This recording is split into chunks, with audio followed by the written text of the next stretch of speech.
आज पखको झिसमिसे उज्यालो बिस्तारै अन्धकारमा विलीन हुँदै थियो। म सडकको एउटा कुनामा उभिएर त्यो अनौठो र भयावह दृश्य हेरिरहेको थिएँ।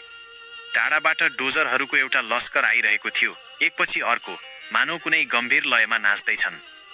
ती मेसिनहरूले उडाएको धुलो र तिनीहरूको गर्जन सुन्दा मलाई आफ्नै सहर बिरानो लाग्यो। एकछिन त यस्तो भ्रम भयो मानव म कुनै युद्धभूमिमा उभिएको छु। टेलिभिजनमा देखिने ट्याङ्कहरू, ध्वस्त सहरका तस्बिरहरू र थाकेका सैनिकहरूको दृश्य मेरो आँखा अगाडि झल्झली नाच्न थाले। म भारी मन लिएर बिस्तारै अघि बढेँ। सडकको भिड पातलिँदै गयो। मेरो पाइला खोलाको किनारतिर मुडियो। त्यहाँ पुग्ने बित्तिकै म स्तब्ध भएँ। दृश्य यस्तो विभत्स थियो मानौ केही घण्टा अघि मात्रै यहाँ कुनै भीषण विस्फोट भएको होस्। जताततै भत्किएका घरका अवशेषहरू थिए, काठका टुक्राहरू, मोडिएका टिनका पानाहरू, च्यातिएका कपडा र आधा पुरिएका भाँडाकुँडा। केही थान यादहरू खोलाको धमिलो पानीसँगै बगिरहेका थिए। त्यो ठाउँमा एउटा डरलाग्दो सन्नाटा थियो, यस्तो सन्नाटा जसले चिच्याइ चिच्याइ केही भन्न खोजिरहेको थियो।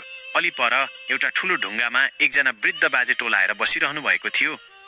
उहाँको अनुहारमा केवल थकान मात्र थिएन, एउटा गहिरो र अपार पीडाको महासागर थियो। म बिस्तारै उहाँको नजिक गएँ। बाजे, यहाँ के भयो? मेरो स्वर आफै भारी भयो। उहाँले टाढा क्षितिजतिर हेर्नुभयो, जहाँ केही समय अघि डोजरहरू धुलो उडाउँदै ओझेल परेका थिए।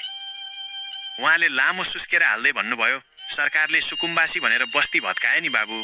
त्यो एक वाक्यले मेरो मुटुमा चस्स सियोले घोपे झैँ भयो। यो कुनै विदेशी सेनाको आक्रमण थिएन, न त यो कुनै औपचारिक युद्ध नै थियो। तर त्यहाँको विनाश युद्धभन्दा कम थिएन।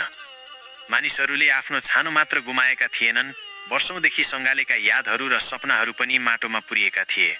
मैले फेरि वरिपरि नजर डुलाएँ। त्यो कुनामा थुप्रिएको टिनको पाना, कसैको न्यानो भान्सा थियो होला जहाँ बेलुकाको रोटी पाक्थ्यो। त्यो हिलोमा लतपतिएको झोला कुनै बच्चाको थियो होला जो भोलि स्कुल जाने सपना देख्दै सुतेको थियो। त्यो भाँचिएको खाटमा बसेर कसैले सुन्दर भविष्यको कल्पना गरेको थियो होला। चिसो हावाले धुलो उडाउँदै थियो। मलाई लाग्यो त्यो धुलोसँगै यो बस्तीका हजारौं अनकही कथाहरू पनि उडिरहेका छन्, जसलाई न कसैले सुन्नेछ न त इतिहासले नै कतै लेख्नेछ। ती बाजे अझै त्यही पत्थर झैँ बसिरहनु भएको थियो। सायद उहाँसँग अब जाने कुनै ठेगाना बाँकी थिएन। त्यो रात म घर त फर्किएँ, तर त्यो दृश्य मेरो मानसपटलबाट कहिले हटेन। आज मलाई महसुस भइरहेको छ, युद्ध सधैँ बन्दुक र मिसाइलले मात्रै हुँदैन। कहिलेकाहीँ सहरका चिल्ला टेबुलमा बसेर गरिने क्रूर निर्णयहरूले पनि उस्तै विनाश र आँसु निम्त्याउँछन्।